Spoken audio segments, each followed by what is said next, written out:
First of all, thank you for the warm welcome. It's fantastic for me to be back in India. Obviously, it's personally very special for me to be here, particularly with Akshata, and we've thoroughly enjoyed the first few hours of our trip so far.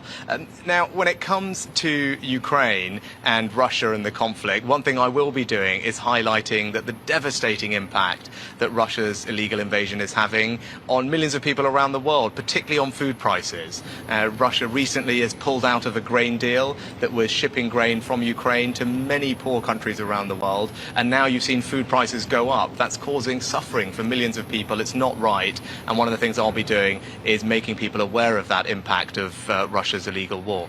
So do you think it will have an impact on, will cast a shadow on the consensus building? Do you think there will be problems, the final outcome of G20? No, I think there'll be many things that we'll be discussing here at the G20 under India's leadership, and I'm confident that we'll make very good progress on a range of different issues. I think G20 has been a huge success for India. India is the right country at the right time to be hosting this, and I feel we're going to have a very good couple of days of deliberations and decisions made. How do you like the theme of one family?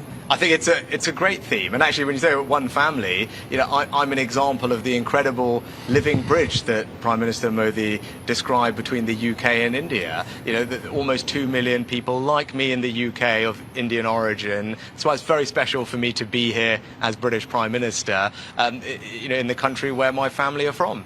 So can you give us some sense of a connect with India, like your roots here? Well, obviously, my wife is from here, from Bangalore. We got married in Bangalore. We used to spend lots of time together before we had children in Delhi, and we're trying to figure out if we can go to one of our old favourite restaurants this evening. But look, it's personally incredibly special for me to be back in India. It's a country I love dearly, a country where my family are from. But to come here in this role, to represent the UK, to find ways to forge closer links with India and play a part in making sure that India has an incredibly successful G20. And I'm very proud to see India doing so well on the world stage. Sir, coming to the bilateral part of it, a free trade agreement is underway, under discussion between the two countries. How soon can we expect to complete? Well, both Modi ji and I are keen to see a comprehensive and ambitious trade deal concluded between our two countries. Both of us think that there is a good deal to be done. But trade deals always take time. They need to work for both countries. And although we've made enormous progress, there is still hard work to go. And that's what we need to keep going through. The G20 is not the forum for those discussions. Of course, I will touch on that with Prime Minister Modi.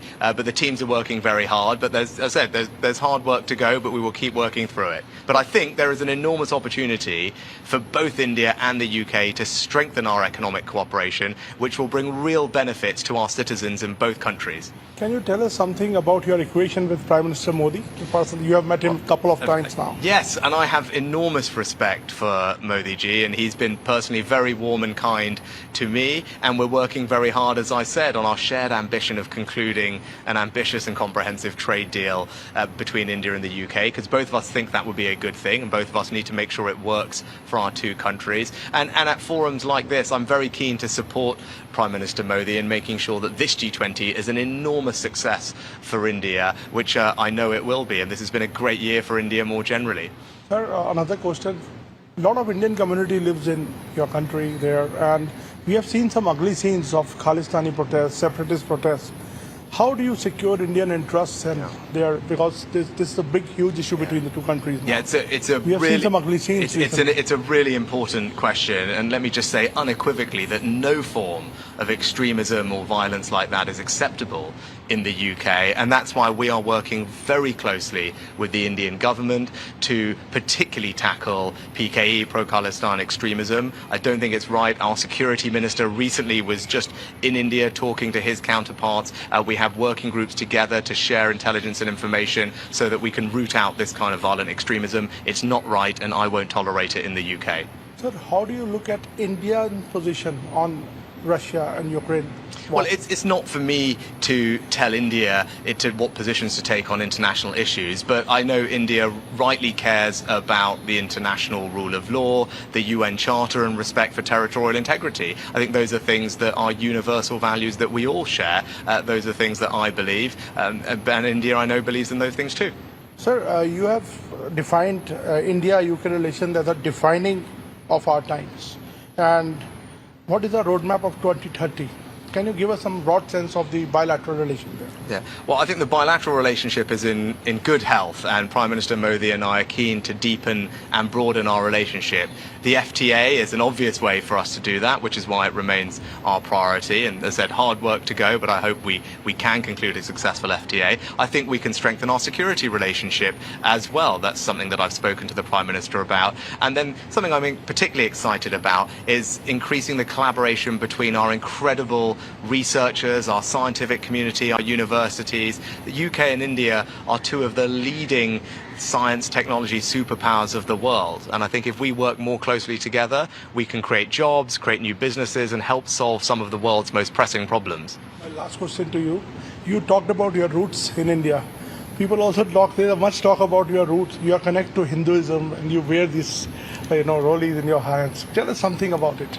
Yeah, so I'm a proud Hindu, and that's how I was raised. That's how I am. Hopefully I can visit a mandir while I'm here for the next couple of days. And yes, we've just had Raksha Bandhan, so from my sister and my cousins, I have all my Rakis. And, I didn't have time to celebrate Janmashtami properly the other day, but hopefully, as I said, I can make up for that if we visit a mandir this time. But it's something that is important to me. I think faith is something that helps everybody who has faith in their lives, particularly when you have these stressful jobs like I do. Having faith to give you resilience, to give you strength is important, and it provides an outlook on life which I find particularly valuable. Thank you, Prime Minister, for answering all our questions. Thank you so much. Great pleasure. Thank you.